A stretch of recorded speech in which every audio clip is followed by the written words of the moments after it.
Saudara-saudari yang terkasih, salam sehat, salam tetap semangat.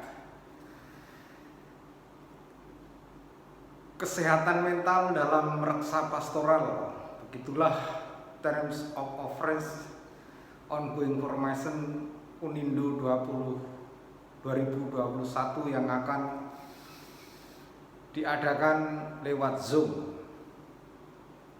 Dasar pemikirannya,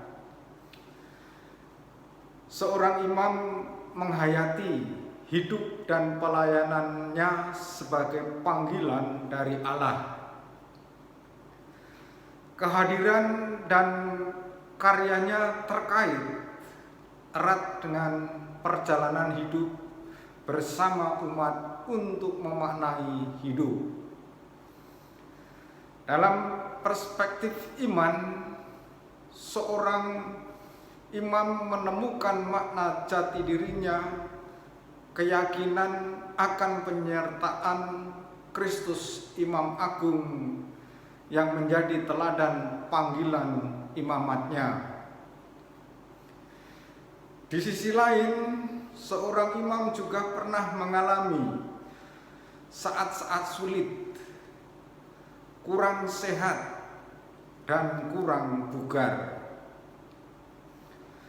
Saat ini kita semua sedang menghadapi pandemi COVID-19 yang sangat mempengaruhi dan berdampak besar dalam pola hidup dan reksa pastoral para imam. Pandemi ini memasukkan kita dalam masa-masa sulit dan terjepit. David R. Hopkins yang hidup tahun 1927 sampai 2012, seorang psikiater dan peneliti yang sangat terkemuka, menemukan bahwa sandaran dan perasaan positif memancarkan frekuensi yang sangat kuat untuk menciptakan suasana yang menggerakkan banyak orang untuk bertumbuh secara positif. Ia membedakan antara power, yakni kekuatan dari dalam batin, dengan force, yakni kekuatan spontan, instingtif yang sering berdampak negatif. Dalam buku Power versus Force, ia menguraikan penelitiannya bahwa semakin tinggi tingkat kesadaran dan perasaan seseorang, semakin luas pengaruh positif yang bisa diberikan. Hopkins memberikan bantuan untuk membangun kewarasan mental atau kesehatan mental. Orang yang sehat secara mental dan mampu memberi pengaruh positif ditandai oleh cara pandang bahwa hidup ini banyak kemungkinan, memberikan kepuasan, harmonis, bermakna, kemurahan hati, dan bersifat ilahi. Cara pandang hidup demikian membantu menumbuhkan kesadaran bahwa untuk berani menghayati hidup, orang harus lepas bebas, punya disposisi batin yang baik, punya kehendak kuat. Hidup ini bisa dinalar, hidup perlu memberi damai dan mencerahkan. Sementara tanda-tanda gangguan kesehatan mental terjadi ketika seseorang hidup banyak tuntutan, penuh pertentangan, banyak kekecewaan, menakutkan, hidup sebagai tragedi tanpa harapan, merasa hidup ini jahat, dan setiap saat ia selalu mendamba, minta dikasihi. agar bisa memberi pengaruh positif melalui kesaksian dan pelayanannya. Seorang imam perlu terus menjaga kesehatan dan kebugaran hidupnya. Paling tidak ia perlu menemukan jalan yang tepat ketika ada dalam situasi kurang bugar, agar kehadiran dan pelayanannya tetap memberi buah yang baik. Kesadaran untuk menjaga kesehatan badan dan kesehatan mental perlu terus dibangun.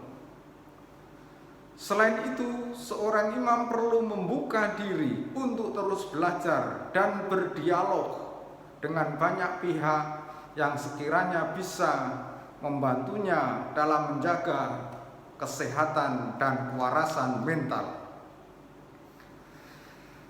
Untuk memberikan pencerahan dan ruang dialog bagi upaya menjaga kewarasan mental, Unindo menyelenggarakan ongoing formation atau OGF bagi para imam diosesan. Sebagai narasumber OGF, kita mengundang Dr. Mona Sugianto MSI, psikolog yang akan membantu kita untuk mendeteksi tingkat kewarasan mental dan bagaimana menjaga kewarasan mental. Selanjutnya, Romo Yohanes Sulistijanto MSF, Lisensiat Psikologi, akan membantu kita untuk menjaga kewarasan mental sebagai imam yang mengemban tugas reksa pastoral dalam Gereja Katolik. Maka topiknya adalah kewarasan mental dalam reksa pastoral. Manusia pada situasi sulit ini bertanya, siapakah aku di era COVID-19? Kita mungkin bisa belajar kita hidup dalam zona yang mana. Mungkin zona ketakutan, zona belajar, dan zona bertumbuh. Zona ketakutan diliputi oleh hal-hal seperti berikut. Misalnya, membeli stok masker yang berlebihan atau membeli obat-obatan yang berlebihan, menebarkan rasa takut dan marah, sering mengeluh, mudah marah, atau langsung share kalau ada info apapun dari medsos. Itulah 5 tanda kita hidup dalam zona ketakutan. Lalu kalau kita bisa bertumbuh, kita akan hidup dalam zona belajar.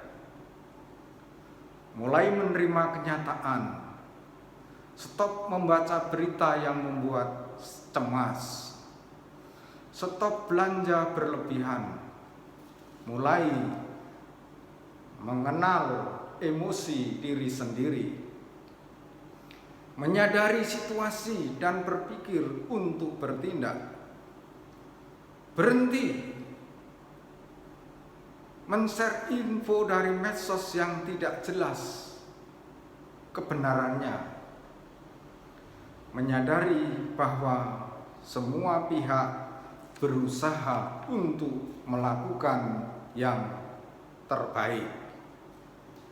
Jadi zona belajar itu ditandai oleh 7 hal tadi. Lalu kalau kita sudah bisa hidup dalam zona belajar, kita tumbuh dalam zona berkembang. Zona berkembang atau bertumbuh itu membuat kita berbuah. Zona berkembang ditandai dengan mulai memikirkan orang lain dan bagaimana membantunya. menggunakan bakat kemampuan yang saya miliki untuk mereka yang membutuhkan, tetap melayani meskipun dalam situasi sulit. Ciri zona bertumbuh yang lain adalah hidup di saat ini dan fokus ke masa depan. Tidak menyesali masa lalu, tidak terlalu khawatir dengan masa depan, tidak menyalahkan keadaan. Ciri yang keempat, penuh kasih sayang pada diri sendiri dan orang lain. Penuh kasih sayang ini merawat diri secara baik, hidup sehat, berpenampilan pantas untuk menghargai diri sendiri dan orang lain. Lalu orang yang hidup dalam zona pertumbuhan bisa mengucapkan terima kasih dan mengapresiasi orang lain. Zona bertumbuh yang lain cirinya adalah bisa menjaga atau mengontrol emosi supaya tetap merasa bahagia dan menyebarkan optimisme pengharapan. Mencari cara untuk beradaptasi dengan perubahan. Dan di atas semuanya itu, dia harus bisa berdoa, hening, sabar, menjalin relasi yang baik, dan menjadi orang yang kreatif. Ketakutan itu membunuh kebahagiaan. Tetapi kalau kita sudah bisa berdamai dengan ketakutan, kita menjadi orang yang kreatif. Harapan terbesar dalam hidup adalah agar kemuliaan Tuhan dinyatakan. Dan kemuliaan Tuhan itu dinyatakan dalam pelayanan kita sehari-hari. Begitu sharing saya Bapak Ibu tentang kewarasan mental dalam hidup berpastoral pada pandemi COVID-19 yang masih terjadi. Semoga pandemi COVID-19 segera berlalu. Tuhan memberkati kita sekalian. Amin.